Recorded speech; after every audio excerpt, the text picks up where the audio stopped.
Hallelujah, praise the Lord.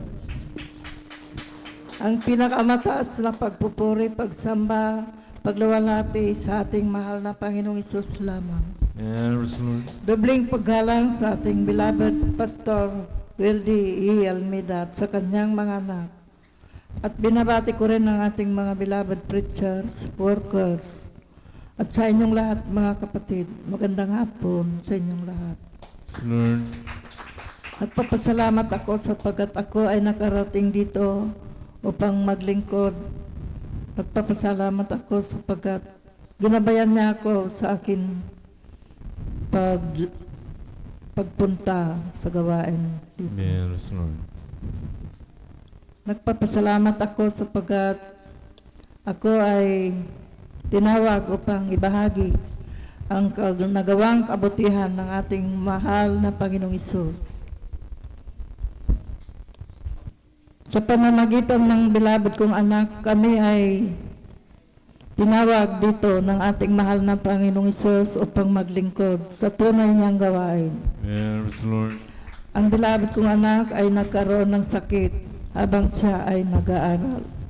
At nang sumumpong ang kanyang sakit, siya ay hindi na makalakad, hindi na makatayo.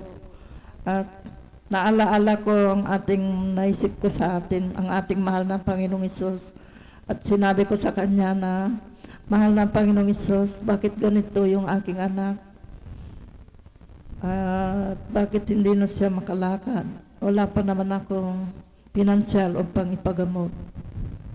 At bigla na lamang na nasa isip ko na ang gawain na ito sa Diki, sa Tumana, ay nabalitaan ko sa mga kapatiran na ang Panginoong Hesus dito ay nagpapagaling ng sakit. Yes, Lord.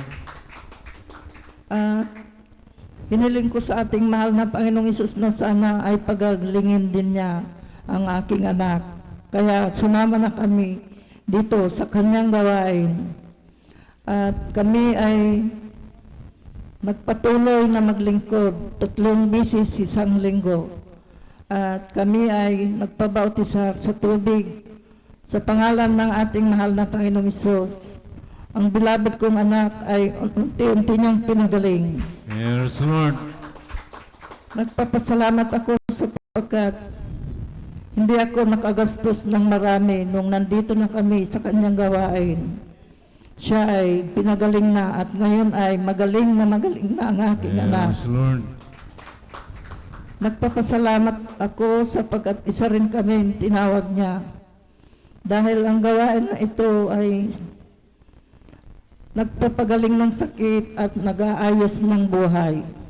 Yes, At Lord. kapag ikaw ay may problema, hiniling mo lang sa ating mahal na Panginoong Hesus, siya ay kanyang lulutasin ang problema. Yes, Lord. At ano man ang hilingin mo sa kanya ay pagkakaloob niya. Amen. Papasalamat ako sa paggabay niya sa amin sa araw-araw. At ang aking anak ay ngayon ay nagagamit na niya ang kanyang pinag-aralan paminsan-minsan. Kaya napakabuti ang gawain ng ating mahal na Panginoong Hesus. Lord. Nagpapagaling ng may sakit. Kaya nagpapasalamat ako sapagkat tinawag niya kami dito para maglingkod at kapag pag wala tayo dito ay hindi natin alam kung paano ang daan patungo sa buhay na walang hanggan. Yes, Lord. Eh napakabuti at nakilala natin ang ating mahal na Panginoong Hesus. Amen. At tinawag tayo upang maglingkod. Kapag pala hindi natin nakilala ang ating mahal na Panginoong Hesus, hindi natin malalaman kung paano ang daan patungo sa buhay na walang hanggan. Kaya nagpapasalamat ako sapagkat isa rin kami na kanyang tinawag. Yes, Lord. At sana ang mga kapatiran natin na wala dito, sana ay bumalik na sila upang sila rin ay makasama natin upang laging masaya ang ating mahal na Panginoong Hesus. Yes, Lord. Ang lahat ng ito ay iniiwan ko sa pangalan ni Apo Jesucristo. Amen. Lord. Ang lahat ng kapurihan, pasasalamat sa ating mahal na Panginoong Hesus. Salamat. God bless